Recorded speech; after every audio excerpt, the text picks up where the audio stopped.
Alors, quelques mots pour nous présenter peut-être avec Alexis. Donc, pour ma part, je suis donc maître de conférence en histoire à l'Université de Versailles-Saint-Quentin. J'étais à Toulouse auparavant et donc j'avais participé à la création de l'atelier d'écologie politique de Toulouse avec Laure Tellière et Jean-Michel Huppé. On avait été rapidement rejoints par un bon nombre de chercheurs et chercheuses des centres universitaires de Toulouse qui se retrouvaient un petit peu dans une même situation de doute sur le sens de la recherche. Je te laisse peut-être te présenter, Alexis. Bonjour à toutes et à tous, merci pour l'accueil. Donc moi-même, je fais de la recherche au laboratoire de météorologie dynamique en lien entre variabilité climatique et intégration d'énergie renouvelable dans un système énergétique. Et j'enseigne à l'école polytechnique sur des enseignements autour de l'environnement. Je suis arrivé ici, enfin, au labo suite à une thèse aux Pays-Bas, en revenant en France, en envisageant différentes voies, en posant des questions sur la question climatique et sociale. Et c'est comme ça que je me suis rapproché des problématiques énergétiques. Mais j'ai ressenti le besoin de participer à un groupe comme les Copoliens, comme la Técopole, assez rapidement pour plus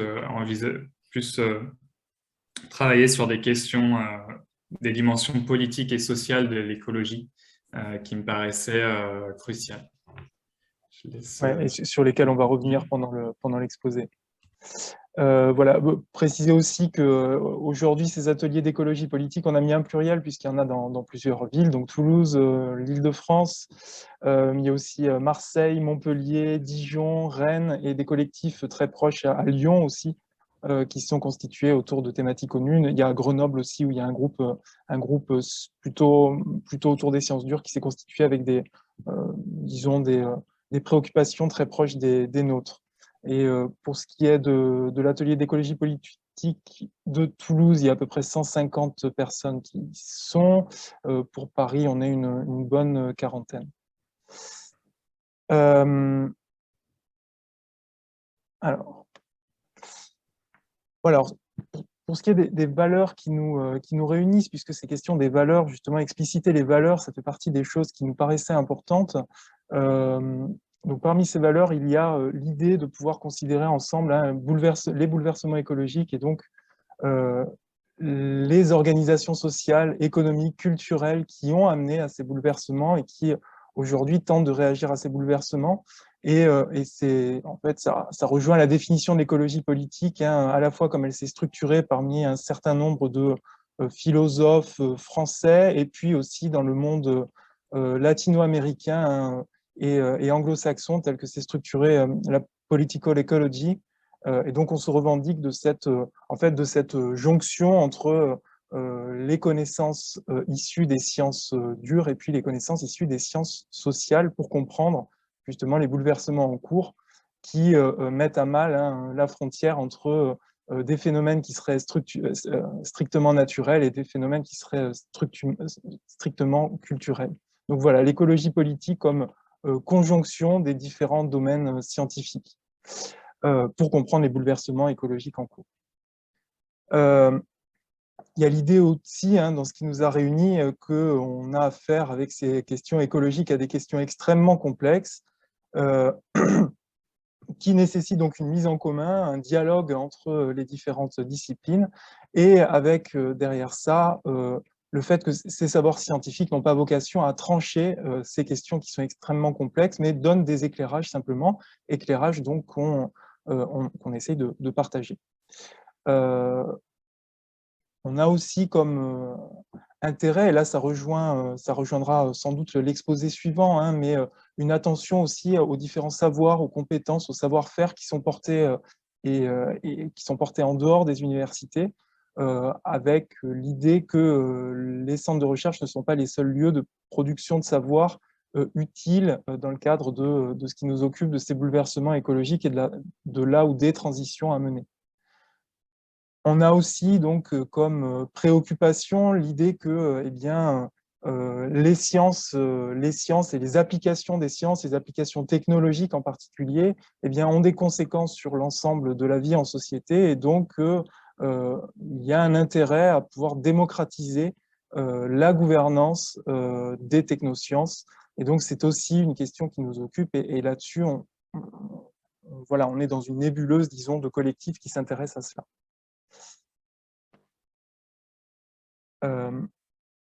Parmi ce qui nous a réunis, et je pense voilà, ce qui préoccupe la plupart des membres de ces ateliers d'écologie politique, il y a aussi des interrogations sur la transition écologique, interrogations sur les pistes privilégiées, disons, sur certaines formes d'inaction ou d'actions qui ne sont pas à la mesure des enjeux, et peut-être sur ce qui nous apparaît en tout cas comme un privilège donné aux solutions technologiques.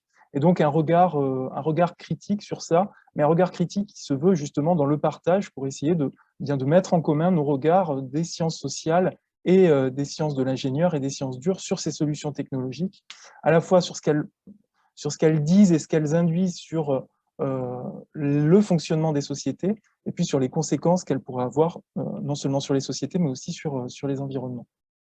On a aussi voilà, une interrogation sur ce gouvernement par les nombres, sur une des formes de domination dans le débat public d'un certain nombre, de données chiffrées ces données chiffrées qui parleraient d'elles-mêmes et qui induiraient d'elles-mêmes des solutions. Donc voilà, un certain regard critique aussi sur voilà, sur ce que peuvent produire cette accumulation de chiffres sur les choix démocratiques qu'il y aurait à faire.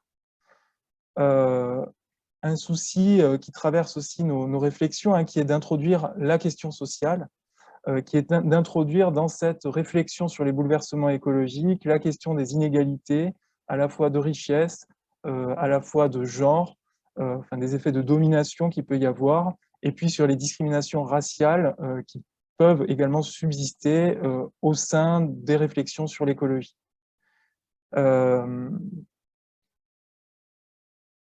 Voilà. Et donc, autre préoccupation encore, ce qui est de faire valoir des savoirs donc, interdisciplinaires et de les partager, de les rendre disponibles et audibles par un certain nombre de choses qu'on tente de faire et dont on reparlera juste après. Voilà, on est également collectivement dans une réflexion sur le rôle et le métier de chercheurs et chercheuses. C'est pour ça qu'on avait donné en titre l'idée de science impliquée, reprise de Léo Koutelek, qui implique une réflexion sur la responsabilité, la responsabilité de la recherche scientifique, prendre en acte aussi qu'il y a des valeurs qui traversent la recherche scientifique, à la fois dans la formulation des questionnements, mais aussi dans le choix des méthodes et puis dans les conclusions qui sont données. Il y a des valeurs et qu'on entend assumer, expliciter. Et voilà une réflexion aussi, donc, dans le cadre de ces sciences impliquées, sur les conséquences et les buts de la recherche scientifique. Ce collectif écopolien et les Atécopoles, cette organisation collective, elle a plusieurs objectifs, qui est à la fois de partager donc, des ressentis, des doutes, des connaissances entre des chercheurs qui pouvaient être plus ou moins isolés à l'origine, partager entre nous et puis partager aussi auprès, alors, ce qu'on appelle beaucoup trop grossièrement le public, donc un certain nombre de personnes curieuses de ces questions-là, curieuses des connaissances scientifiques et qui ont aussi leur mot à dire sur les orientations de la recherche. Faire collectif aussi pour pouvoir réfléchir à la manière de réorienter nos sujets et nos enseignements. Alors, ça ne concerne pas tout le monde dans ces collectifs, dans ces différents ateliers d'écologie politique, mais certaines personnes qui étaient assez éloignées de recherche ayant trait au climat ou à la biodiversité, qui s'interrogent sur le sens de leur recherche et puis les manières de réorienter éventuellement leur sujet de recherche. Sachant que voilà, on ne fait pas du tout de l'utilité d'une recherche un absolu, donc voilà, c'est pas tant ça la question que de pouvoir partager ensemble des doutes sur le sens de nos métiers. réorienter aussi nos enseignements et pouvoir profiter du fait que pour un certain nombre, on est enseignants-chercheurs pour pouvoir introduire dans nos enseignements, sans renoncer jamais à la rigueur, introduire dans nos enseignements ces questionnements sur les bouleversements écologiques.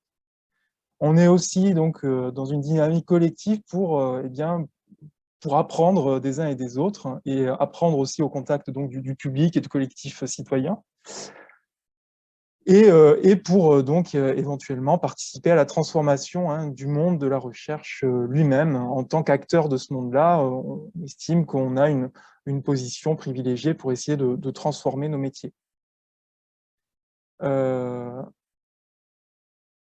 Voilà, on a un ancrage territorial revendiqué, c'est ce qui fait qu'il y a divers ateliers d'écologie politique qui se sont structurés, qui fonctionnent de manière parallèle.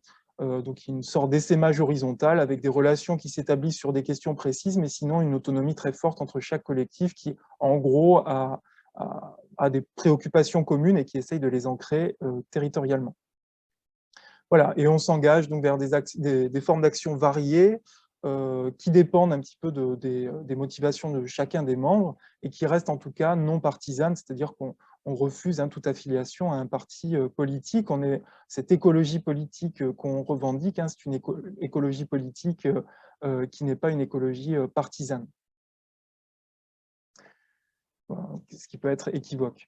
Voilà, alors nos différentes activités, il y a des réunions qui nous permettent de discuter, ça paraît secondaire, mais je pense que c'est vraiment quelque chose qui nous fait tous collectivement beaucoup de bien, de partager nos doutes, de partager nos réflexions et de partager un certain nombre de connaissances, de compétences qui nous aident à former une culture commune et qui nourrit en retour nos enseignements et nos propres recherches. On organise donc des séminaires internes et externes. Alors les séminaires internes, c'est vraiment encore dans ce but de formation entre nous. Donc on va inviter une personne sur un sujet précis, et avec une personne avec laquelle on va discuter pendant 2 heures. Voilà, sans vocation à ouvrir à tout le monde, mais simplement pour nous-mêmes, pour essayer de mieux comprendre certaines questions qui nous intéressent. Et puis des séminaires externes où on essaye là de faire l'articulation avec, avec le reste des citoyens, même si ça reste modeste évidemment. Donc dans des séminaires à 2 voix généralement, qui laissent une grande place aux discussions avec le public et qui sont justement des moments importants pour essayer de saisir ce qui intéresse les gens qui viennent nous voir en tout cas. Un certain nombre de tribunes et d'écriture de textes collectifs qui a caractérisé l'activité de la Técopole de Toulouse dès son origine, donc avec un bon écho, voilà, enfin avec finalement des médias qui nous ont laisser leur ligne pour bien prendre position sur un certain nombre de thèmes, c'est-à-dire tirer certaines conclusions des connaissances scientifiques qu'on pouvait partager. Et voilà, ça dans le cadre des valeurs qu'on peut partager. Donc des exemples de ces tribunes, tribune là récemment sur la LGV entre Toulouse et Bordeaux, donc tribune de la Técopole de Toulouse, tribune sur la voiture autonome, plusieurs tribunes sur l'aviation et sur l'avion à hydrogène, tribune sur la 5G, tribune aussi sur la chimie, la bifurcation des politiques publiques, le rôle et l'orientation de la recherche publique, avec là des tribunes récurrentes, tribune aussi sur des plans d'urbanisme, sur le tourisme spatial, enfin bon, un certain nombre de sujets qui préoccupent certains de nos membres et qui voilà, mettent en commun leurs réflexions. Et puis ensuite, dans le partage collectif, on arrive à écrire des tribunes qui sont aussi des moments importants d'apprentissage collectif. On est aussi dans une démarche active de partage d'expériences pédagogiques. Donc voilà, via nos forums de discussion en ligne en particulier, on partage voilà, nos cours ou des doutes, enfin justement des questions qui auraient pu ressortir pendant nos cours. Et donc on essaye de même d'améliorer le contenu de nos cours et de les réorienter vers les questionnements écologiques. Voilà, on est également inscrit dans divers réflexions collectives sur les sciences et les techniques, avec comme valeur, voilà, enfin, comme visée, une société juste, soutenable et démocratique, qui sont quand même des valeurs qu'on assume au sein des Atécopoles. Donc ces collectifs, ces sciences et techniques engagées, où on se retrouve avec Sciences citoyennes, Ingénieurs sans frontières, Rogue ESR, CLASC et d'autres collectifs, horizontaire hein, qui visait à faire une sorte de contre-proposition au programme Horizon Europe, où on se retrouvait également avec Sciences citoyennes et un certain nombre de chercheurs venus de toute la France. Les pluriversités de la Terre, donc là, qui mettent en articulation des mouvements sociaux autour, enfin, ouais, des mouvements sociaux et puis une réflexion pour ouvrir et réorganiser les enseignements universitaires. On s'articule ponctuellement à des mouvements sociaux, donc on marche pour le climat, on a signé plusieurs appels, des actions diverses qui peuvent aller jusqu'à la désobéissance civile. Ça avait été par exemple le cas pour des participations individuelles hein, à des actions autour des aéroports, participation à des assemblées populaires, en particulier sur le plateau de Saclay, voilà, des prises d'opposition contre la ligne 18, voilà, ce genre de choses où on essaie de s'articuler aux mouvements sociaux, d'apprendre d'eux et puis d'apporter aussi ce que l'on peut apporter quand on a quelque chose à apporter. Voilà, on a aussi donc vocation à intervenir à plusieurs pour présenter nos démarches et puis présenter nos réflexions sur le rôle de la recherche. On a accueilli plusieurs stagiaires et puis donc on répond aussi à des sollicitations. Alors elles sont plus nombreuses du côté de l'atelier d'écologie politique de Toulouse, hein, qui a une facilité d'accès aux institutions publiques et donc voilà, réponse en tout cas aux sollicitations des institutions publiques, de la recherche, de l'ADREAL hein, au niveau des régions, des administrations déconcentrées de l'État, de l'enseignement secondaire hein, qui a également sollicité des membres de la Técopole en particulier pour la formation des enseignants. Sollicitations aussi, on a pu répondre à ces sollicitations des syndicats. Et je vais laisser Alexis poursuivre. Merci. Dans cette deuxième partie, je vais prendre du recul sur nos activités et commencer à discuter de nos différentes formes d'engagement et dans quelle mesure celles-ci peuvent ou pas s'apparenter à du militantisme. Donc, tout d'abord, qu'est-ce qu'on attend d'un écopolien ou d'une écopolienne en termes d'engagement ? En fait, l'objectif, c'est de laisser le plus de liberté possible à chacun, dans la mesure où on se reconnaît dans des valeurs communes que Steve a présentées. Donc, c'est l'objet du manifeste. Et quand quelqu'un souhaite nous rejoindre, on l'invite, on lui demande de lire ce manifeste et de le signer. Et on a une liste de participants publics sur notre site. Donc, j'ai donné le lien en bas à droite si vous voulez le retrouver. Donc, je ne reviendrai pas sur ce dont a parlé Steve, ce qui est dans le contenu du manifeste.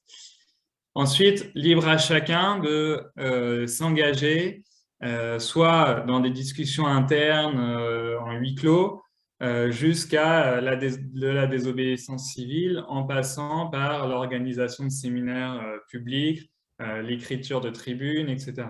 Donc, l'objectif, c'est d'avoir un collectif qui permette à des personnes de l'enseignement supérieur de la recherche, mais aussi d'ailleurs, à trouver un espace pour discuter des sciences, de l'écologie politique, etc., sans nécessairement devoir s'engager autant que certains ou certains membres.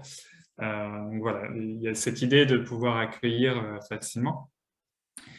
Et l'objectif du collectif, c'est aussi de nous aider à expliciter cet engagement, essayer de mieux comprendre ce qu'il implique, donc ce qui rejoint totalement la discussion qu'on a aujourd'hui. Donc, on a des réflexions entre nous, des discussions, on partage des références, et puis lors de séminaires internes, par exemple, on peut inviter des personnes qu'on souhaite entendre sur ces sujets.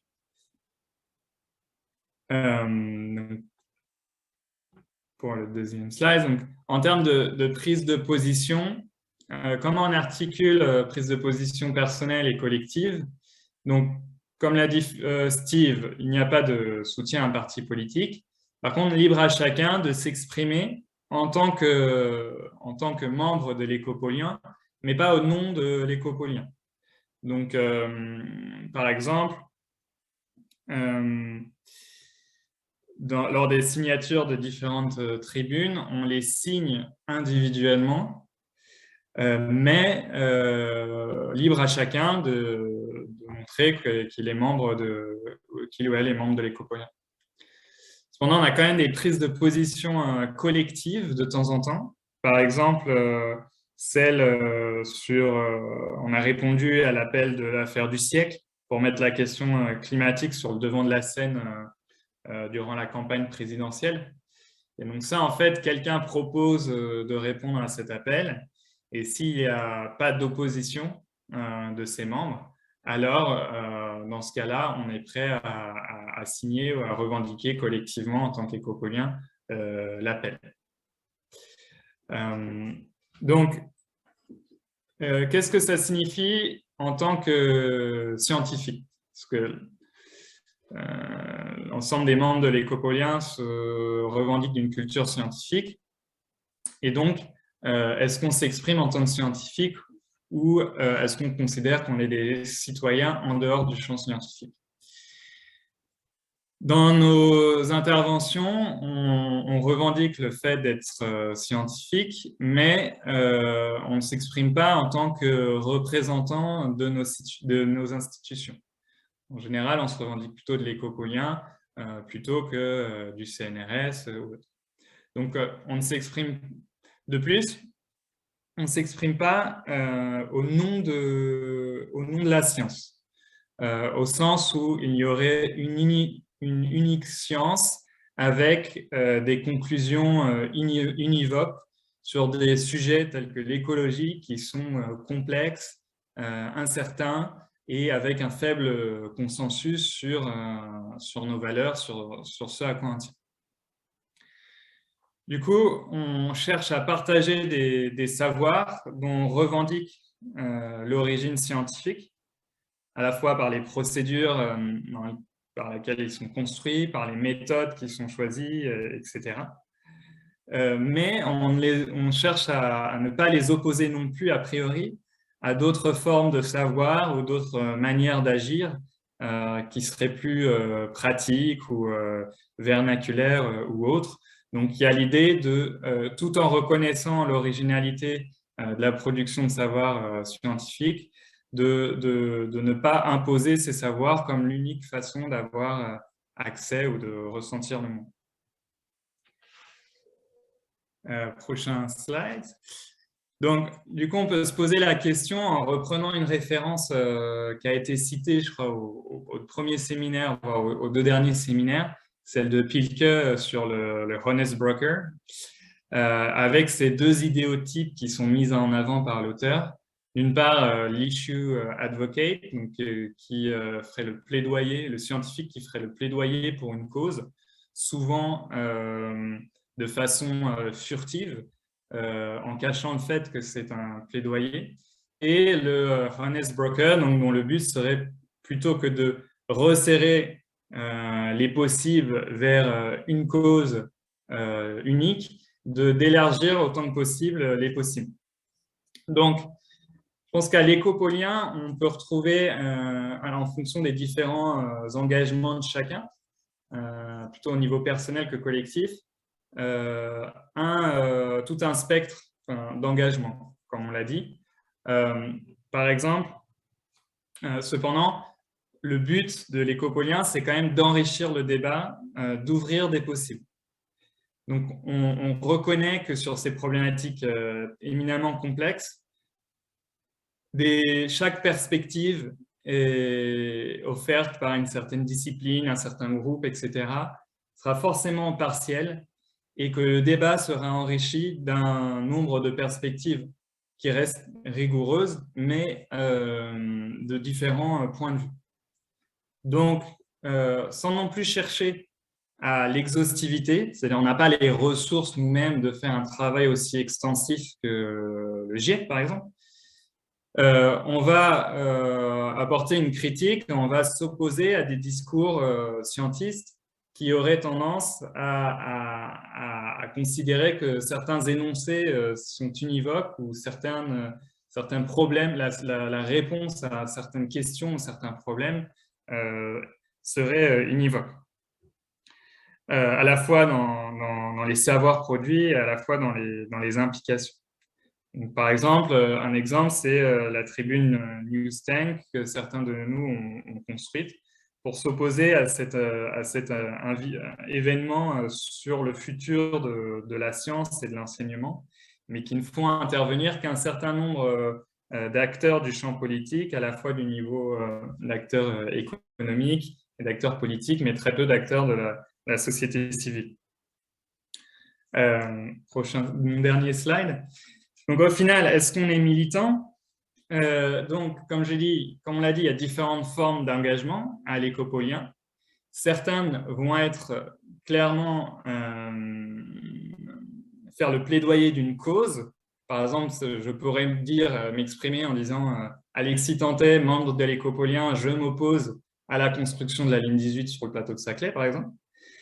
Mais malgré tout, il y a une intention portée à ne pas biaiser les discours. Donc, ce n'est pas seulement un engagement moral de chacun, mais c'est aussi quelque chose qu'on construit collectivement.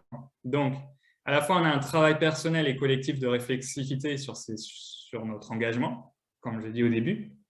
On recherche aussi, autant que possible, l'interdisciplinarité, d'une part, et aussi l'inclusivité. Donc, faire en sorte que des membres de différents groupes sociaux puissent nous rejoindre sans distinction de genre, de race, de milieu social, etc., considérant que c'est la richesse des points de vue qui contribuera à une objectivité plus forte, pour reprendre une épistémologie féministe, plutôt que de chercher à avoir un discours unique. On a aussi ce travail de relecture par le collectif. Dès qu'on écrit des choses qui ont vocation à être publiques, on les soumet au collectif pour relecture. Et malgré tout, on pourrait se dire, ça n'empêche pas qu'il pourrait y avoir une pensée de groupe au sein de l'écopolien. Et donc, ce qu'on cherche à faire aussi, c'est d'étendre le plus possible autant que possible notre réseau pour nous confronter aussi à des acteurs de la société civile, de mouvements sociaux, d'autres ateliers, etc., etc., des personnes de terrain, par exemple, sachant que, là encore, ces interactions sont le meilleur moyen pour nous, en fait, d'enrichir les différentes approches de l'écologie qu'on pourrait avoir. Donc, en particulier, je vais m'arrêter là. Donc, je vous remercie pour votre écoute. Et en dernier slide, si jamais des personnes se retrouvent là-dedans, n'hésitez pas à nous rejoindre. On sera très content de vous accueillir. Merci.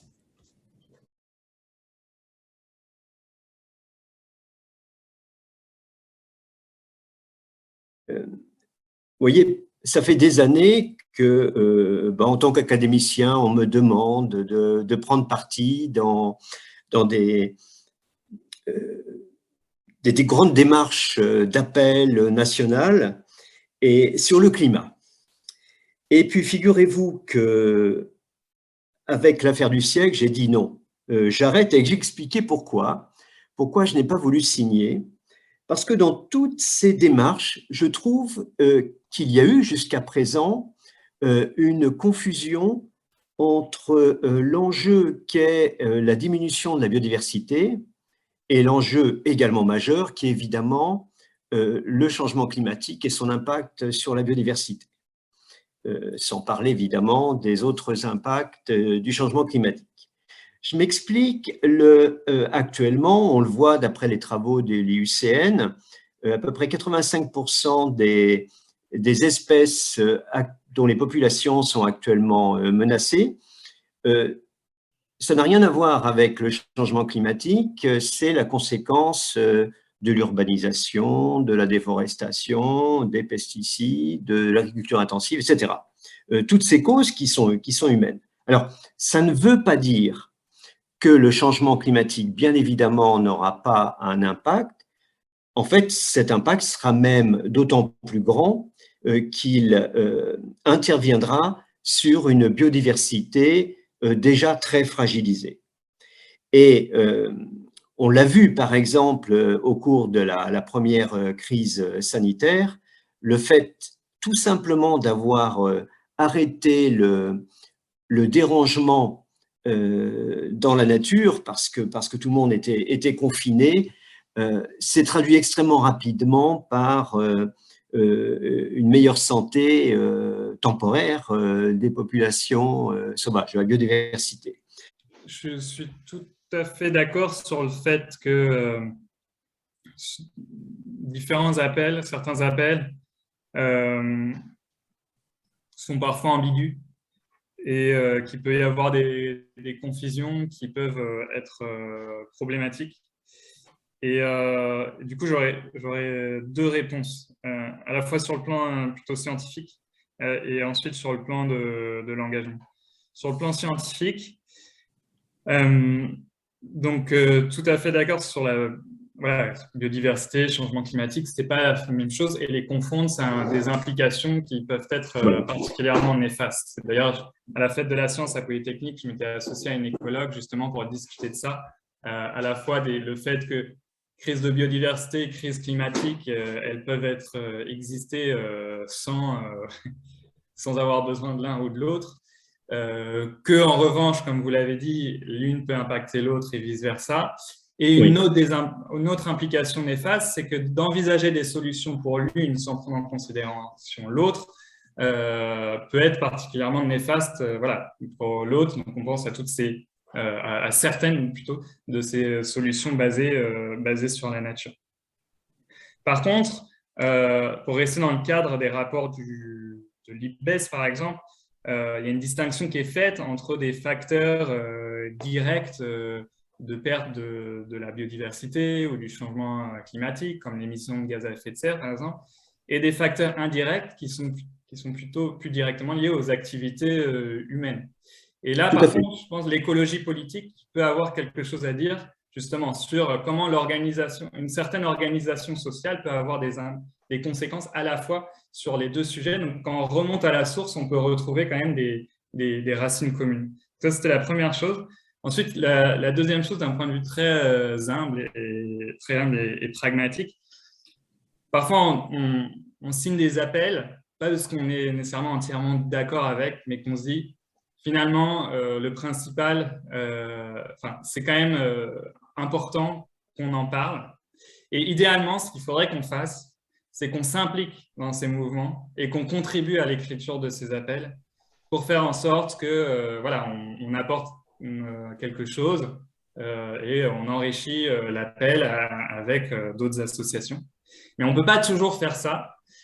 Donc, parfois, on se pose la question, est-ce qu'il vaut mieux ne pas signer quelque chose avec lequel on n'est pas entièrement d'accord, ou est-ce que ce serait dommage parce que malgré tout, on n'en parle pas, donc ce serait quand même bien qu'on en parle. Mais donc, je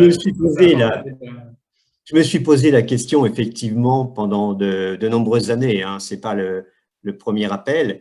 Et donc, je m'en suis rendu compte, d'ailleurs, dès que j'ai été élu à l'Académie en 96, 97, je ne sais plus, j'ai reçu immédiatement des demandes et je crois que là, le fait d'avoir refusé va amener certains qui sont impliqués dans l'écriture à reprendre le texte. Donc, je crois que par moment, il est nécessaire de marquer le coup, même si on se dit c'est dommage. Hein, moi, j'ai regretté de ne pas m'associer, mais je me rends compte que cette fois-ci, ça va être efficace parce que je ne me suis pas contenté de dire il faudrait réécrire. Et dans ce cas-là, on m'a toujours répondu c'est trop tard. On a quand même une exigence qu'il n'y ait pas n'importe quoi qui soit raconté dedans. Lorsqu'on a, par exemple, appelé à des marches climat, c'est que globalement, on se disait que, bon, malgré les petites erreurs, on estimait qu'il y avait quand même une importance à se mobiliser pour ces questions-là. Et donc, on pouvait signer, mais parfois, on n'a pas signé un certain texte parce qu'il arrivait trop tard, qu'on n'avait pas la main sur l'écriture et qu'on trouvait que ce texte ne correspondait pas du tout à nos exigences de rigueur scientifique. Le dernier point auquel j'étais confronté, c'est le meilleur expert, c'est celui qui connaît les limites de son expertise. Et je crois que c'est l'une des clés dans tous ces débats, car à militer dans une direction, on doit sans arrêt se remettre en cause, car à mon avis, on affaiblit l'expertise si on sort d'une réelle expertise, si on est en dehors de l'expertise requise. Moi, j'ai été confronté il y a des années, et ça commence à dater, à tout le débat des climato-sceptiques. Donc, je crois que c'était une des clés, si vous voulez. Il faut savoir à un moment donné dire je ne suis pas compétent dans ce domaine. Simplement sur la réflexion très juste, hein, sur les limites des compétences de chacun, c'est aussi pour ça que la dimension collective est extrêmement importante pour nous, puisqu'on a bien conscience que chacun on a des spécialisations auxquelles malgré tout on tient. De toute façon, on a été recruté pour cette spécialisation en général, donc on a ces spécialisations qui nous donnent des compétences finalement assez limitées, mais qu'avec la réflexion collective, l'apport de chacun, on peut aboutir à des réflexions qui sont relativement sensées et argumentées sur des sujets complexes.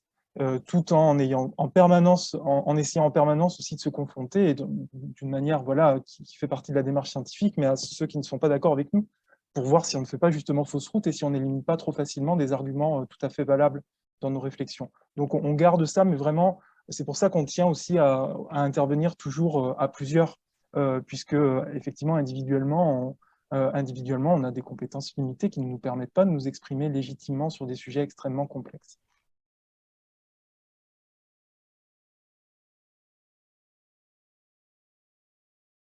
C'est des choses qui ressortent de nos discussions lors des réunions et voilà, qu'il nous faut nous interroger, par exemple, si certains sont amenés à travailler pour améliorer les performances des forages pour Total, par exemple, en lien avec certaines entreprises privées dont on sait qu'elles ont une responsabilité importante dans ce qui nous préoccupe. Eh bien, voilà, là, il y a des réflexions qui s'engagent sur qu'est-ce qu'on peut faire. Est-ce que c'est légitime de continuer ce type de partenariat ou est-ce qu'il n'y a pas, voilà, est-ce que la recherche publique ne doit pas servir à autre chose? Et donc, voilà, vraiment réfléchir à la responsabilité lorsqu'on s'engage dans une recherche, à quoi en fait peut servir, enfin quel est le but de cette recherche et à quoi finalement, comment elle peut être détournée ou à quoi elle peut servir. Et, avec l'idée que finalement peut-être que toute recherche n'est pas bonne en soi. C'est pas parce que c'est de la science que c'est forcément bon et qu'on doit s'interroger sur la responsabilité d'une recherche qu'on engage et avec qui on l'engage. Voilà, donc il y aurait cet exemple de Total. Je ne sais pas, Alexis, si tu as des choses qui te viennent en tête. Peut-être concrètement, après, des exemples au sein de l'écopolien. De mémoire, je ne crois pas qu'il y en ait qui ait abouti à des changements complètement radicaux, en tout cas grâce à l'écopolien jusqu'à présent. Mais petit à petit, en tout cas, certains d'entre nous travaillent sur des sujets qui évoluent, donc à la fois sur la recherche et à la fois sur l'enseignement. Donc, par exemple, l'un de nous, André Esteves Torres, avec d'autres d'entre nous, a encadré un stagiaire pour faire une étude à la fois technique et sociologique sur la reconversion de la raffinerie de Grand Puy. Donc ça, c'était quelque chose qui était vraiment nouveau. De mon côté, je sais que même si, de plus en plus, j'essaie de me former sur des aspects sociologiques liés à l'énergie, par exemple, mais sans être non plus prêt à travailler sur ces choses-là en termes de recherche, encore moins à encadrer. Par contre, en travaillant avec des membres de l'écopolien, en préparant des contenus ensemble pour des présentations plutôt de médiation scientifique, etc., petit à petit, ça m'aide à élargir un peu, par exemple, l'organisation de séminaires ou de séances de cours sur des enjeux d'écologie. Donc, ça permet pour moi, en fait, de me mettre en confiance sur ces sujets en acquérissant, en me formant et en ayant plus de références. Et sachant que, en fait, ce travail à l'écopolien, c'est un travail de long terme, je dirais. Le but, c'est d'avoir un collectif sur le long terme, pas pour une mission d'expertise en particulier. Alors après, on travaille là-dessus aussi avec, par exemple, Sciences citoyennes, Ingénieurs sans frontières, etc., avec les sciences et techniques engagées, donc avec le but de nous retrouver, de rassembler un peu des collectifs et des chercheurs-chercheuses ou en dehors du monde académique qui ont une réflexion sur ces sujets. Donc ça va mener à des journées d'été là-dessus. Et puis, sans continuer trop longtemps sur le sujet, pour terminer sur le rôle d'expert, en effet, je pense que le but de l'écopolien, c'est de rester humble sur les limites d'une expertise qu'on pourrait apporter, et que de toute façon, sur des sujets aussi complexes et vastes que le climat, l'écologie de manière générale, une personne ne suffira pas. Et donc, c'est aussi l'idée que pour avoir une expertise, c'est un peu dans la lignée des sciences post-normales, pour avoir une expertise qui se vale sur ces sujets, il y a à la fois besoin d'interdisciplinarité et aussi d'avoir des groupes qui incluent des personnes directement impactées par des sujets, par exemple de risques industriels ou ce genre de choses. Et que voilà, vraiment cette action sur le collectif. Et puis après, sur la limite de nos sujets, je trouve que c'est quelque chose qui est quand même ambigu et discutable, dans le sens où si moi je parlais en sortant de la thèse, si faisais de la médiation scientifique uniquement sur mon sujet de spécialité, je ne serais jamais intervenu dans le débat public. Enfin, j'aurais jamais fait de médiation scientifique plutôt parce que ça n'aurait pas été très intéressant. Ce qui intéressait les gens, enfin, c'était plutôt de faire des présentations plus générales sur le changement climatique. Or là, c'est tout de suite, rien qu'en restant sur les sciences du climat, beaucoup plus vaste que mon sujet de spécialité. Et je pense que parfois, quand on veut faire l'interface entre sciences-société, enfin, contribuer à cette interface, c'est important aussi de se jeter un peu dans le vide et pour apporter des messages sur ou en tout cas des connaissances sur ces sujets complexes, et que si on restait réellement uniquement sur notre spécialité, on ne pourrait pas le faire et personne d'autre le ferait à notre place, en fait, ni les journalistes, ni les médiateurs, etc.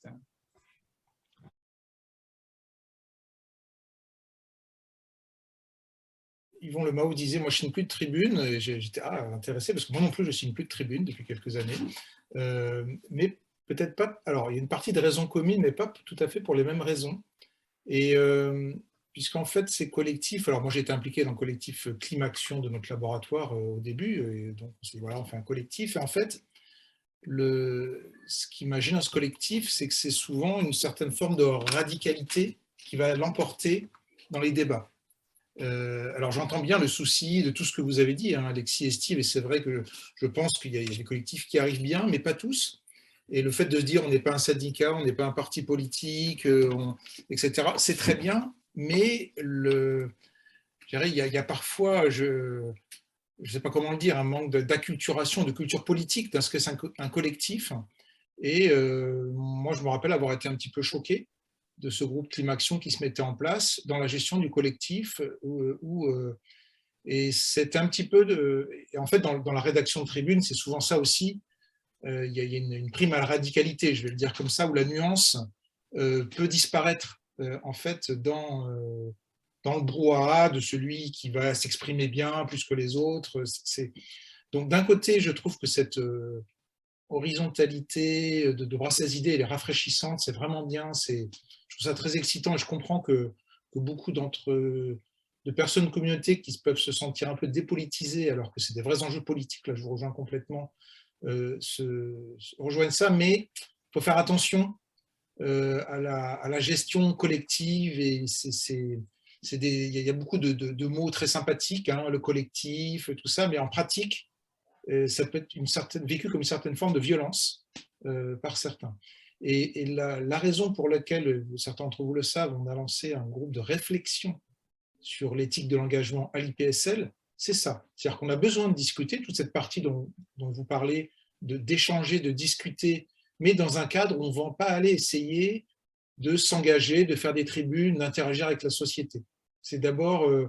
et en fait, je pense que les deux sont complémentaires. Je ne suis pas en train de dire qu'il faut que l'un que l'autre, mais il faut, je pense qu'on présente ces mouvements d'engagement, d'avoir conscience qu'il y a une forme de radicalité qui va l'emporter. Quand effectivement on vous dit chacun est libre de faire ce qu'il veut, une partie d'entre nous va aller bloquer les pistes de Roissy, ça fait réfléchir de très nombreux collègues qui ne vont pas se retrouver dans ces mouvements radicaux et donc qui vont rater la partie réflexion, ce qui est un peu dommage. Ouais, alors déjà, à fond sur le fait d'avoir des groupes complémentaires, je pense que c'est important qu'il y ait une diversité, tout un écosystème de collectifs dans lequel les uns ou les autres peuvent se reconnaître, dans la mesure où ensuite on fait un travail de mise en relation. Plusieurs d'entre nous font partie de plusieurs collectifs, ce qui aide à s'organiser en réseau. Et je pense qu'en effet, la dynamique collective, ça n'a rien d'être évident. Mais en même temps, à l'Écopolien et avec les autres collectifs avec lesquels on a travaillé, ce soin au collectif émerge. Et justement, c'est l'occasion aussi de se former sur cette micro-politique des groupes. Donc, par exemple, avec les chantiers pluriversité, on a tout un travail d'autodéformation pour se reformer. Et une des références pour laquelle on a fait une lecture récemment, c'est sur l'ouvrage de David Ferkauteren sur la micropolitique des groupes, justement pour avoir accordé du soin à l'organisation du groupe. Donc ça, c'est une première chose. Et donc, je pense que c'est important dans un collectif, en effet, et peut-être qu'on pourrait aller plus loin à l'Écopolien là-dessus, mais pour le moment, j'ai l'impression que ça se passe bien, de mettre le soin, le care, au centre du collectif, pour qu'ensuite, parce que c'est important et pour que le reste se passe bien. Et je pense que quelque chose qui fait partie une vocation de l'Écopolien, même si c'est quelque chose qu'on développe encore, c'est le fait de faire attention aussi à ne pas séparer la réflexion des pratiques et de justement de participer à des mouvements sociaux, d'agir sur le terrain, que ce soit en participant à des alternatives ou à des mouvements de résistance ou autres. Ça permet aussi de nourrir la réflexion. Et donc voilà, c'est la reconnaissance de l'importance de ne pas séparer savoir théorique et savoir pratique, même si globalement on reste quand même un groupe d'intellectuels. Il y a quand même cette volonté d'aller plus loin que ça qui me paraît importante.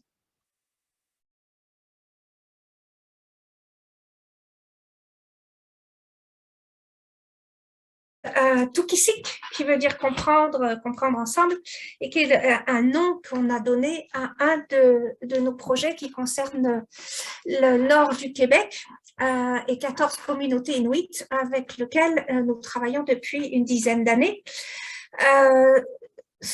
L'ensemble des projets que je vais vous présenter sont tous conduits avec le même souci, c'est de co-construire les questions de recherche et de répondre à un certain nombre de grands enjeux sociétaux qui vont de la souveraineté alimentaire jusqu'aux impacts miniers, en passant par les changements globaux, dont climatiques.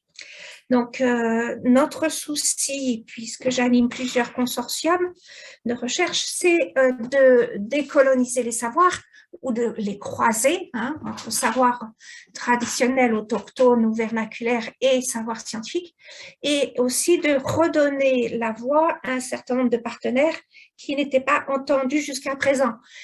Sachez que au Canada, depuis cette année, le fonds, l'équivalent de l'ANR, le CRSH et le CRSNG, ont mis en place un énorme programme de financement, de soutien à des projets participatifs avec des Premières Nations et qui visent à répondre aux grandes crises auxquelles nous devons faire face, dont, entre autres, les feux de forêt sur la côte de British Columbia. Donc, on travaille sous la forme de regards croisés et d'études comparatives. Donc, je vous parlerai, j'ai pris des exemples de projets sur l'Arctique canadien et scandinave et puis d'autres projets en France que j'accompagne. On parlait tout à l'heure d'engagement, moi j'ai fait de l'engagement le cœur même de mes recherches. Donc ici, vous avez donc Tuktu qui veut dire caribou en inuktitut et Boazu qui veut dire reine en Sami, qui sont 2 projets que nous menons de front en parallèle avec des collaborations entre les deux groupes autochtones. Et puis ici, je prendrai quelques exemples de projets qui ont émergé d'une dynamique qui a été créée au sein du GDR Parcs, un groupement de recherche financé par le CNRS, et qui pourrait peut-être être rapproché de ce qui voit le jour un petit peu partout en France, au sein des atécopoles et de leur déclinaison. Et nous avons réussi en organisant donc un grand programme de formation à la recherche action participative et principalement sur l'outillage et des écoles thématiques. Nous avons réussi à faire émerger des collaborations, dont des très beaux projets qui travaillent sur la transition énergétique, vous voyez, déchets plastiques, intégrité scientifique, et j'en passe, et qui ont permis aussi de renforcer ce réseau, cette communauté de pratique autour de la recherche-action participative. Donc, voilà, ça c'est notre fil conducteur, c'est la recherche par l'action sur les processus et avec et pour les acteurs locaux, qu'ils soient donc citoyens, collectivités territoriales ou groupes autochtones. Nous nous appuyons sur des travaux donc, de notre collègue canadien et québécois, Jacques Chevalier, que nous avons réussi depuis 2012 à faire venir chaque année, sauf les 2 dernières. Et l'avantage de ces travaux, donc, c'est qu'en fait, tout est disponible en ligne sous la forme d'ouvrages, de toolkits et puis de familiarisation à ce qu'il appelle les moyens habiles de l'arabe. Alors, ici, ce caïd, c'est pour exprimer et illustrer notre démarche. Tous nos projets sont donc réalisés ensemble, de la conception du projet jusqu'à la diffusion, la décision, la prise de décision. On parlait tout à l'heure d'influer les politiques, en passant par l'analyse, la co-analyse, la co-interprétation des résultats qu'on a générés très souvent en atelier, en présentiel. Et vous le verrez tout à l'heure, on a travaillé pendant 2 ans, nous avons donc développé du distanciel avec beaucoup de succès. Donc, tout est en ligne, tout est disponible et on va du diagnostic jusqu'à l'analyse en passant et en allant jusqu'à la recherche de solutions et d'options et en travaillant sur des scénarios d'avenir, notamment par rapport à l'impact des changements globaux. Et nous avons là des méthodes assez sophistiquées que mes partenaires chercheurs aiment beaucoup, qui sont les analyses de construit sous la forme d'ACP, de graphes cartésiens. Pour reprendre l'article, donc quelques exemples de regards croisés et qui permettent vraiment de travailler sur l'empowerment et la réappropriation des outils et la réponse à leurs préoccupations qui sont effectivement les impacts et l'adaptation aux changements globaux. Donc, vous le savez, nos partenaires de l'Arctique sont tous impactés fortement par ces changements. Donc, en premier lieu, c'est donc de développer des duos, des équipes dans chacun des 2 côtés, de part et d'autre de l'océan. J'ai des collaboratrices qui sont donc à même de continuer les travaux qui sont financés alors des 2 côtés. Donc, il se trouve, c'est l'Institut Paul-Émile Victor de recherche polaire français qui finance ces 2 projets, Boazou et Tuktou. Et initiative un petit peu plus originale, nous continuons à travailler intensément avec les écoles Inuit et Sami et nous avons mis les enfants au cœur du processus de recherche puisqu'ils définissent eux-mêmes donc des outils réflexifs Là, en l'occurrence, nous sommes en train de travailler sur une roue SAMI qui va leur permettre d'évaluer dans quelle mesure les changements globaux ont impact aujourd'hui l'activité d'élevage de rennes et la culture SAMI, et dans quelle mesure ces changements vont impacter leur avenir et influencer leurs choix professionnels. Nous avons organisé plusieurs ateliers internationaux en France, donc à Québec, à Ottawa, en France à Montpellier et Paris, et au Canada, Ottawa, Québec, où nous avons fait se rencontrer nos partenaires Inuit, Sami, Cri, et même des éleveurs de rennes de Chine. Donc, en ce qui concerne Boatzou, ça concerne la communauté donc, au nord du Canada, à l'ouest de la baie d'Hudson, qui est particulièrement impactée, elle, par des mines, une mine d'or qui existe et une mine d'uranium qui a fait des gros travaux d'exploration pendant une dizaine d'années et qui s'est retirée il y a 2 ans pour de multiples raisons, entre autres les cours des métaux qui avaient chuté. Donc, la commande de la communauté, ça a été de travailler sur ces impacts miniers, de co-construire les questions de recherche et en particulier avec les elders, les aînés de la communauté, et puis de bâtir, de co-construire ce programme avec un certain nombre d'outils que nous avons développés et adaptés. Là, entre autres avec Vera Avala, nous avons utilisé beaucoup de cartes au sol croisées avec du narratif et du récit, qui sont des méthodologies de recherche éprouvées, testées et maintenant complètement intégrées dans les projets qui ont vu le jour récemment, aussi bien au sein des communautés maoris, aborigènes ou Cri au Canada, et qui deviennent maintenant des techniques que nous utilisons abondamment. Cette roue socratique, qui est appelée donc la roue the Caribou Wheel, qui est un travail conjoint entre les aînés et les enfants de l'école de Baker Lake Kwamanitwak, leur a permis de comparer le passé, le présent et le futur en ce qui concerne donc l'impact des mines sur ce qu'ils appellent les styles de vie caribou, caribou livelihood, et de comparer entre les jeunes et les aînés, effectivement, la manière dont cette ressource caribou, qui est donc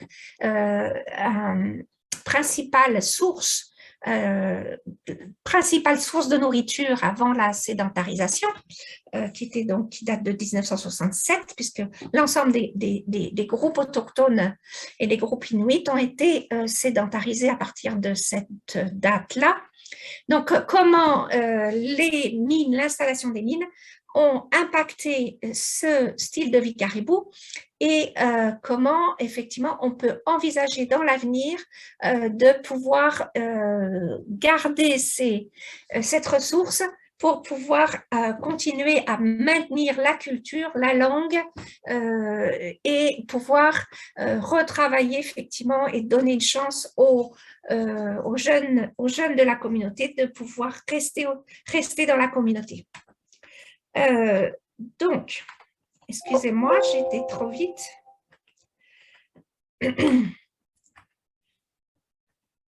Et ici, donc, après notre travail d'outils réflexifs, alors, non seulement ça a été conçu par l'ensemble de nos collaborateurs inuits, mais c'est devenu presque une icône et un symbole d'une recherche lente, responsable, impliquée, appliquée, qui a permis de réhabiliter les processus de recherche au sein de la communauté inuit, puisque vous le savez peut-être, mais la recherche a été jusqu'à peu de temps très extractiviste.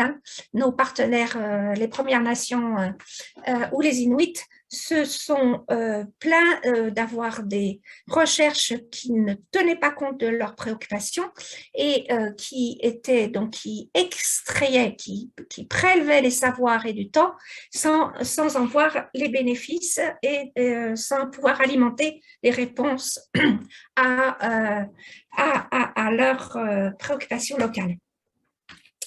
Donc, pour revenir vers la France, j'ai bénéficié de ce gros travail de recherche sur les méthodologies de recherche action participative grâce à nos partenaires canadiens et au cours d'une bourse Marie Curie de 2 ans. Donc, mon souci, quand je suis revenue, c'était de partager avec mes collègues français et au travers de ce groupement de recherche, non seulement de permettre à mes partenaires de monter en compétence sur les outils, l'outillage, l'ingénierie participative, l'adapter au contexte de la francophonie, mais comme je disais tout à l'heure, d'accompagner un certain nombre de projets. Alors, j'en ai choisi alors un premier, donc ça c'est plus un clin d'œil pour vous dire qu'on peut aussi avoir au sein d'un laboratoire comme le CEF, le Centre d'écologie fonctionnelle et évolutive, des très très beaux ateliers qui permettent de travailler sur la cohésion interne et les passerelles à établir entre les départements et les plateformes, mais aussi de pouvoir mener de front un gros travail réflexif sur effectivement comment comprendre, percevoir la biodiversité et comment la biodiversité a-t-elle été intégrée au sein de tous les projets de recherche qui sont conduits en ce moment par ces chercheurs du CEF, en sachant qu'effectivement, ils bénéficient d'un certain nombre de fonds et d'appui de la part des bailleurs privés et publics. Dans les travaux que j'accompagne, mais quand je dis je, en fait, c'est un travail collectif. C'est un travail donc, qui est extrêmement important, c'est-à-dire que mener des recherches participatives dans un milieu universitaire qui vous demande de publier et dans des revues à fort facteur d'impact peut être assez périlleuse et exposer ce chercheur, l'exposer dans son parcours professionnel et aussi dans sa recherche de financement. Ce dispositif stable qui a été développé par Chevalier, nous l'avons donc, nous nous sommes réappropriés et il nous permet effectivement de pouvoir accompagner un certain nombre de chercheurs qui se posent effectivement des questions sur la réorientation de leur projet. On parlait tout à l'heure de réorienter les questions de recherche en essayant d'imaginer, de comprendre dans quelle mesure le mandat qu'on s'est fixé ou que l'établissement et l'institut de recherche vous a fixé, parce que tout le monde ne travaille pas au CNRS, dans quelle mesure le mandat est-il en adéquation et en cohérence avec les valeurs que l'on défend. On a entendu parler tout à l'heure des valeurs des membres d'Atécopole, et ces valeurs sont-elles en adéquation avec les compétences qu'on a développées et en adéquation avec les styles de vie que l'on veut préserver. Ce travail réflexif se fait soit en solo, soit accompagné et permet de repenser des changements en ce qui concerne les activités, les contributions que l'on veut apporter à la société. Un autre travail très important qui a été essentiellement mené dans ces 2 dernières années, c'était introduire le numérique dans le participatif, puisque vous savez qu'on avait du mal à se voir en présentiel. Et on a donc, grâce à Mural, qui est un tableau virtuel en ligne, Zoom en l'occurrence, qui permet quand même de faire pas mal de choses, et des pads, nous avons réussi à maintenir le momentum dans nos projets de recherche et de pouvoir pratiquer, utiliser tous ces outils de diagnostic, de plans stratégiques et de le pratiquer en ligne, en distanciel. Et nous sommes très soucieux de pouvoir valoriser ces travaux et pas seulement par des publications dans des revues à fort facteur d'impact, mais également des revues grand public, et puis aussi et grâce à un certain nombre de dispositifs qui sont des sites internet interactifs, et en particulier WordPress, qui a été utilisé pour l'ensemble des projets. Chaque projet a un site WordPress où l'information est mise à disposition, et elle est aussi donc mise sous une forme interactive grâce à des logiciels comme Geniali, et elle est aussi couplée avec des toolkits adaptés aux problématiques et aux groupes, et également une autre particularité de ce travail collectif que nous avons mené, c'est le développement de la recherche en ligne. Nous avons ici intégré, grâce à Geniali, et une de mes ex-étudiantes, Émilie Diaz, qui s'est donc mise à son compte comme auto-entrepreneur et qui nous permet de faire cette interface science-société et de permettre de pouvoir enrichir, compléter et se scorer en ligne pour pouvoir continuer à alimenter la banque de données qualitative et quantitative, et pouvoir aller jusqu'à la publication des travaux de recherche que nous avons menés en distanciel. Alors, un petit clin d'œil sur les sciences citoyennes dont je suis membre. C'était donc Aurore Grandin qui avait été sollicitée initialement. Je fais partie du groupe de travail sur les recherches participatives dont ATECOPOL et COPOL que vous avez mentionné, puisque vous travaillez main dans la main avec eux, sur un certain nombre de problématiques de terrain, hein, et qui sont dans la même démarche, reconnaître et croiser les savoirs, et puis réduire les asymétries de pouvoir dans les projets qui sont menés en ce moment. Alors, vous avez des concepts de recherche confinée, de recherche de plein air qui émergent et qui sont abondamment repris. Et puis, mentionnons aussi ce superbe programme, à l'exemple de ce que je vous parlais, que je mentionnais tout à l'heure pour le Canada, qui s'appelle Co-construction des connaissances, et qui est un programme donc multi-bailleurs avec des bailleurs privés et publics, et qui ont décidé de soutenir, malheureusement avec des moyens encore très limités, des projets en émergent, en consolidé, et qui permettent d'accompagner ce travail de mise en confiance et de collaboration, et qui va permettre de répondre à un certain nombre de problématiques. Là, vous voyez, en ce qui concerne l'ADEME, la Fondation de France, et puis les deux autres fondations, ils ont décidé de focaliser sur les systèmes agricoles et alimentaires et la justice sociale. Donc là, dernière diapositive, j'essaye de faire vite.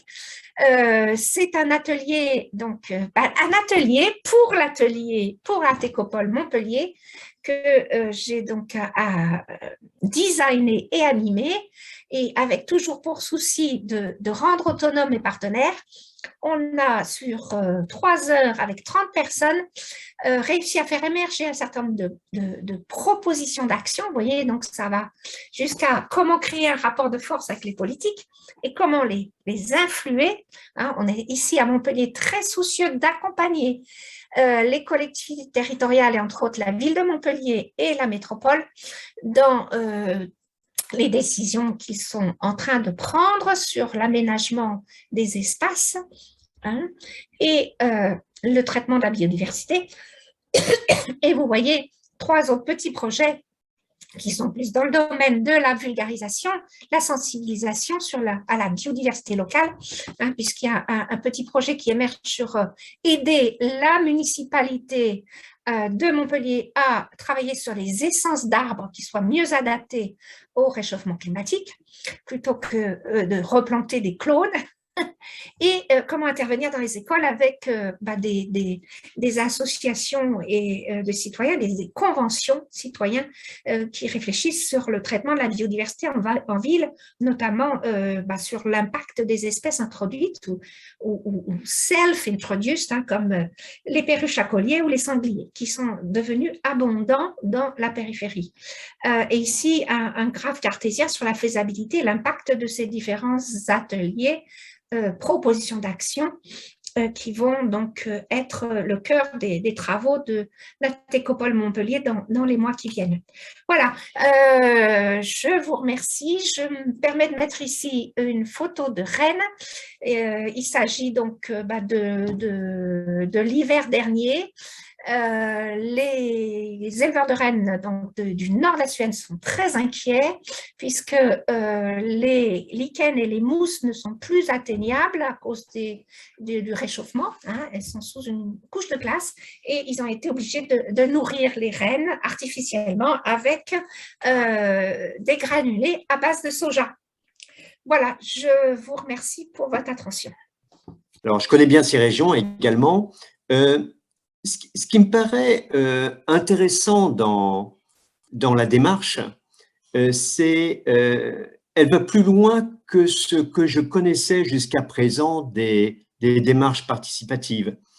Les premières démarches participatives que j'ai pu voir évoluer, c'est, et ça date de nombreuses décennies, les ornithologues qui…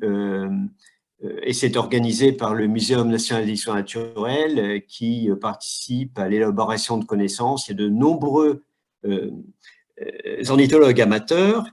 Je pense aussi aux travaux d'Isabelle Schwinn, qui est également du CEF de Montpellier, du même laboratoire que Sylvie, que nous avons élue récemment à l'Académie et qui était la première à faire son entrée à l'Académie des sciences dans le cadre de recherche qui implique les sciences participatives. Alors là, c'est très intéressant effectivement parce que ça va beaucoup plus loin, c'est-à-dire qu'il y a une construction. Ce n'est pas seulement des amateurs qui participent à l'élaboration d'une connaissance, c'est Sylvie Blangy va les trouver, organise les choses.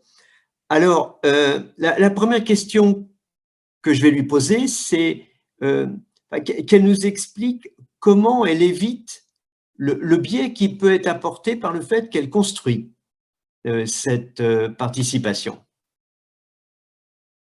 Je ne sais pas ce que Yvon, donc bonjour, veut dire par le biais, mais d'abord, je vais répondre à la première remarque, à savoir donc effectivement les travaux du muséum avec une dimension plus science naturaliste. Effectivement, ça vient de l'historique et de la culture du muséum qui était de mettre à contribution des naturalistes, des ornithologues et de leur demander de participer à la collecte de données qui sont mis en ligne et qui sont d'une certaine manière qui vont permettre de pouvoir couvrir des zones qui ne sont pas couvertes par des chercheurs qui, vous le savez, ont du mal à trouver des sous pour faire de la recherche.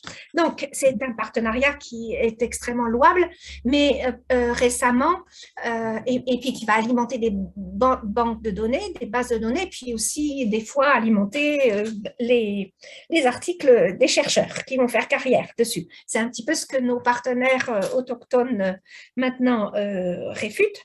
Donc, on a, dans le cadre du GDR, travaillé sur, et financé par l'ABEX CEMEB, financé un petit projet de recherche sur l'analyse citoyenne des données. À savoir, donc effectivement, ces internautes pourvoyeurs de données sont maintenant soucieux, un, de pouvoir se former, deux, de pouvoir réutiliser les données individuelles à des fins d'aménagement des espaces, ça peut être au sein d'une municipalité, et trois, de pouvoir bidouiller les données pour répondre à des questions qu'ils se posent. Donc, avec Isabelle, que vous avez, Isabelle Schwinn, donc Yvon citait, on est en train de réactiver ce petit programme qui était un petit peu dormant là, les 2 dernières années pour effectivement mettre en ligne des systèmes, des petits logiciels R ou type wiki pour répondre à des questions que les internautes se posent. Et on va jusqu'à effectivement pouvoir, dans une boucle vertueuse, vous avez vu mon petit diagramme de Venn, repartir sur la co-construction des questions de recherche qui vont effectivement répondre à des problématiques individuelles ou globales ou de collectivité.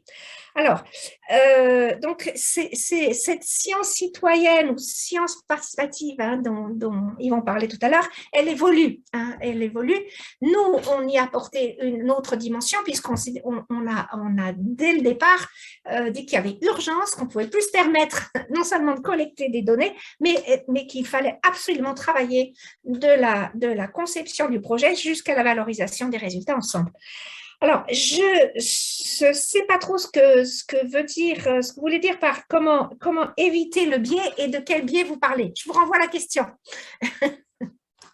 Ce que je voulais dire, c'est que cette démarche elle va beaucoup plus loin que celle du muséum, puisque vous co-construisez et vous cherchez à répondre à une demande, c'est-à-dire que l'apport n'est pas unidirectionnel, comme c'est le cas lorsque des amateurs participent à l'élaboration d'un champ de connaissances. Alors, mon choix, enfin, je ne savais pas comment expliciter ça réellement, mais ce que je voulais dire, c'est que vous allez choisir vos interlocuteurs. Et donc, comment le faites-vous? C'est un peu ça ma question. Enfin, moi, personnellement, je ne fais pas choisir. Il se trouve que dans le cas de Boazu ou de Tuktu, oui. Pour l'anecdote, c'est mes partenaires autochtones qui m'ont interpellée. Dans les deux cas, le cas de Baker Lake au nord du Nunavut, on est parti en kayak de mer sur la rivière Telon en famille et c'est donc Vera Avala et son mari et puis par la suite l'ensemble des elders qui ont dit Sylvie, tu reviens l'année prochaine avec de l'argent, il faut absolument, ce que tu nous décris nous plaît énormément et il faut que tu reviennes avec des moyens financiers pour qu'on puisse nous travailler sur les scénarios. Une mine, 2 mines, 3 mines, etc. Donc, dans ce cas-là, on s'est senti interpellés, mon conjoint et moi-même, pour bâtir un projet de recherche que nous avons effectivement construit.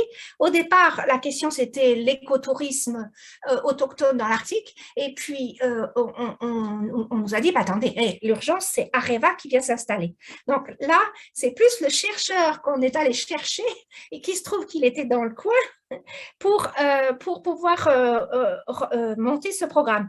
De l'autre côté, du côté de Boazu, c'est effectivement des séjours longs en pays scandinave qui nous ont amenés à effectivement pratiquer, fréquenter des communautés Sami, même aller sur le site de marquage des rennes, et c'est en 2017, au cours du marquage dans des conditions climatique épouvantable, avec beaucoup de retard sur la période de marquage, avec toute la communauté Sami, le Samebu, c'est cette entité donc cette entité économique hein, au nord de Jokkmokk, qui elle a décidé de co-construire le projet Boazu que nous avons de nouveau soumis à l'IPEF cette année-là. Donc, alors je suis en train d'utiliser le système de la classe inversée pour répondre à Monsieur Le Mao. Donc, dans les deux cas, je ne suis pas arrivée avec mes gros sabots en disant « Ah, coucou, on va faire de la recherche » et je cherche des interlocuteurs. Et pour aller même plus loin, là maintenant, dans le projet donc, de l'OHMI Nunavik, vous avez vu tout à l'heure Tukisik, hein, puisque nos amis Inuits l'ont appelé Tukisik, l'observatoire au milieu du Nunavik. On a des projets qui ont démarré par l'impact de l'installation des mines de métaux rares du côté de Kangisu-Lutchwak, à la frontière avec le Labrador, et qui finalement, en organisant des camps d'été, sont devenus des projets sur la revégétalisation du Grand Nord, avec des chercheurs de France, hein, Jean-Pierre Dedieu, Armel Decaune, etc., qui venaient tous avec leurs compétences, et en hydroglaciologue, hydrogéologue, etc., ou spécialistes des glissements de terrain, et qui se sont fait interpeller par la communauté pour élargir le projet, et projet, en tout cas pour la partie de George River, qui est devenu un projet avec des call for scientists, c'est-à-dire que la communauté a dit, bah, moi, il me faut quelqu'un qui travaille sur la biodiversité sur la rivière George, et aidez-moi à identifier des chercheurs à Montréal, McGill ou Laval, qui ont ces compétences et qui ont ces valeurs, qui ont donc, et qui savent travailler avec des communautés autochtones et qui savent travailler sur la transition écologique, la transition énergétique, etc. Donc là, on arrive même à avoir maintenant des calls for scientists, des appels à chercheurs qui viennent répondre à des préoccupations qui étaient co-identifiées, co-construites avec ces partenaires autochtones. D'où l'intérêt de CO3, de co-construction des connaissances. C'est toute cette phase émergente, elle demande du temps, il faut établir la confiance, il faut effectivement partager nos savoirs et nos méthodologies pour pouvoir bâtir ces projets qui répondent à nos grands enjeux et qui vont nous permettre de faire face aux crises auxquelles nous sommes confrontés.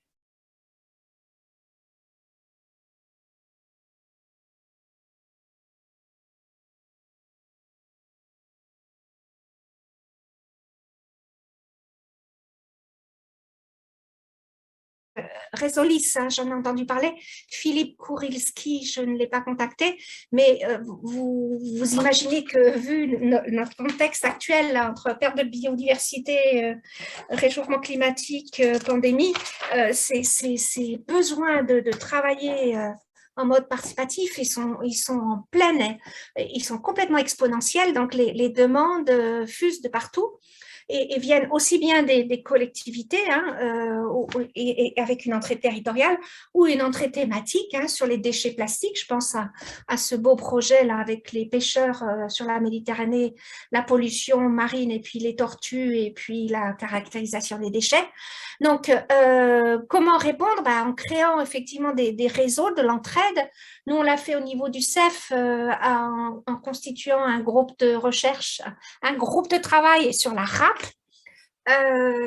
et pour pouvoir travailler, mettre en commun et confronter nos approches aussi bien vous voyez les projets qui sont financés récemment là, dont mes partenaires sont porteurs, ça concerne aussi bien le levain, un énorme travail de recherche avec les boulangers, que la revégétalisation des cours d'école à Montpellier, que la châtaigne et les castanéiculteurs en Cévennes. Donc, on a besoin de renforcer ce programme de mise, de monter en compétence sur les outils, hein, l'outillage. Atecopole Toulouse m'a contacté récemment en me disant « Oula, il nous faut absolument…